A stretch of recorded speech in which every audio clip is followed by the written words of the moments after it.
Het is 4 voor, dit is het Fries Knijs. Goeiemiddag.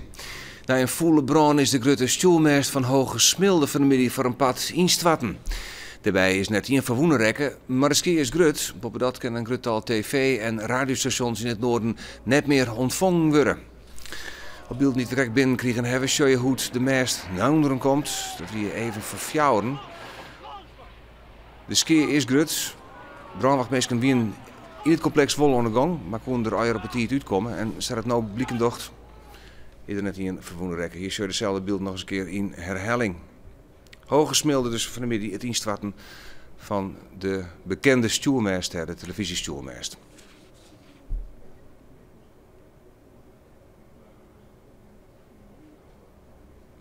Ja, dadelijk om saai horen meer hoor de brand en het instwatten dus van de stuurmest in Hoge Smilde. De opslag van 4 miljoen liter diesel in Snis voldocht net om de veiligheidseisen. Daarop blikken uit een inventarisatie van gevaarlijke bedrijven in Nederland. De gemeente Zuidwest-Friesland heeft bij de Noord-Nederlandse tankopslag onder de Einsteinstraat in Snis verskate gebreken constateerd. Wat we ook gezien hebben was een tank die is geïmplodeerd. Klinkt een beetje een duur woord, maar een explosie kan iemand bij voorstellen. Hè? Dan klapt de boel uit elkaar, imploderen, ploft het in elkaar. Het heeft allebei dezelfde risico's. Tanken kunnen openscheuren. En omdat er brandstoffen zijn, kunnen er dus dan gevaarlijke situaties ontstaan. Dat moet je absoluut voorkomen. De directie van het bedrijf Ucon, dat de eigenaar is van de opslag, reageert vernuiveren. Ze liet weten dat alles intussen op waarde is en dat het bedrijf ook geen gevaar vormt voor de omjouwing. De Waddenpromenade in Haars is van Joetouw veiligheidsrisicogebied. Toeristen die naar Skilge of Vlieland willen, hier vanmiddag voortdurend al te krijgen maar de nieuwe drugscontroles.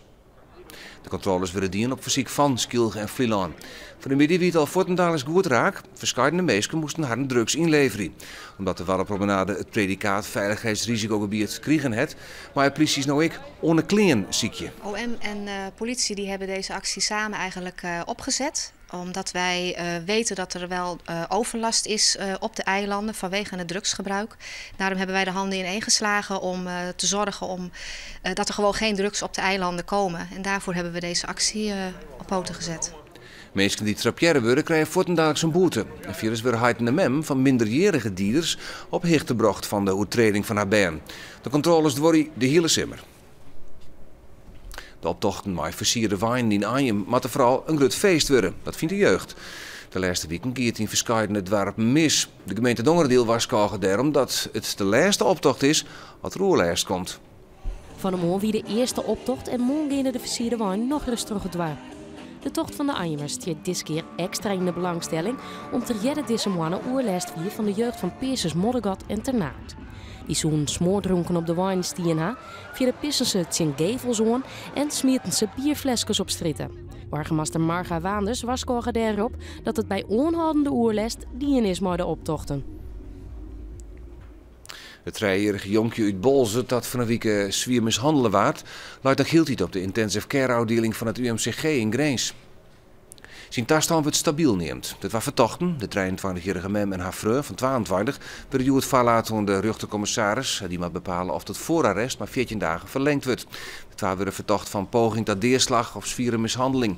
Het jonkje zit onder toezicht van de kinderbescherming. In Kwatten wordt voor hem een voogd zocht. Onder Stoekenwaai tussen Watten en Gariep binnen Juster, tweemaal uit Boeleslane verwoenen rekken bij een trekkerongeluk. Door nog onbekende oorzaak kantelen haar trekker en onhing wijn, maar hier.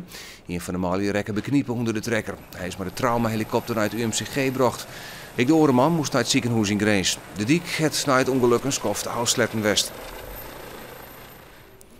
Bij de sneldiek tussen de Gediek en Terwispel is het eerste landbouwpaad van Uslaan Iepenen. Het giet om een speciale strook voor het landbouwverkeer. Geen trekkers meer op het dik of op het fietspad, want boeren kennen het ten gebruik van dit verstevige zandpaad. Deputaire Galema neemt de strook van de Moon in stil in gebruik op het trekker. De strook is 2 kilometer lang en moet zorgen voor een betere verkeersveiligheid en dat het verkeer beter trorrieden kan. Dus kan Haarlem en Stiens komt aan landbouwpaad. Doutzen Kroes heeft de smaak van het acteren te pakken. Het topmodel, Jette van Jestermaar, maakt het haar debuut in de eerste Nederlandse film in 3D, Nova Zembla. De film vertelt het verhaal van Willem Barends die toewintert op Nova Zembla. Het speelt in de 16e eeuw en de binnenstad van Brugge wie deze week het toneel voor de opnames. Juster wie de laatste draaidag van Doutzen Cruise, die het een lietse maar wichtige rol speelt. Waar wit het begin van een lange filmcarrière. Het is een hele nieuwe stap, maar ik ga het als iets heel moois ervaren. En ik denk wel dat het misschien iets voor de toekomst is. Je ziet haar denken voordat ze een antwoord geeft en voordat ze daarop reageert. En dat maakt haar zo bijzonder. Er zit een hele interessante binnenwereld eigenlijk. En dat in combinatie natuurlijk met hoe ze eruit ziet en haar timing en haar gevoel voor de camera. Ja, dat maakt het spectaculair. De film Nova Zembla gaat 24 november in première in de bioscoop. Dat besluit het waarde nog. Vannacht wordt het een gratis tredje. De kans op ruimwind wetter neemt daar. Morgen een droege dag, dus ziet wel weer een flinke wind uit het zuidwesten bij. Middags meer bewolking en jongens op een Nijrijn. De temperatuur komt morgen uit op een graad 22. En het zag via deze kwartier. Midan de Werkman vertelt aanstes alles over Simmer in Friesland. Dat het de naai hier. En ik meld me maar meer Friesnijs aanstes om 6 uur.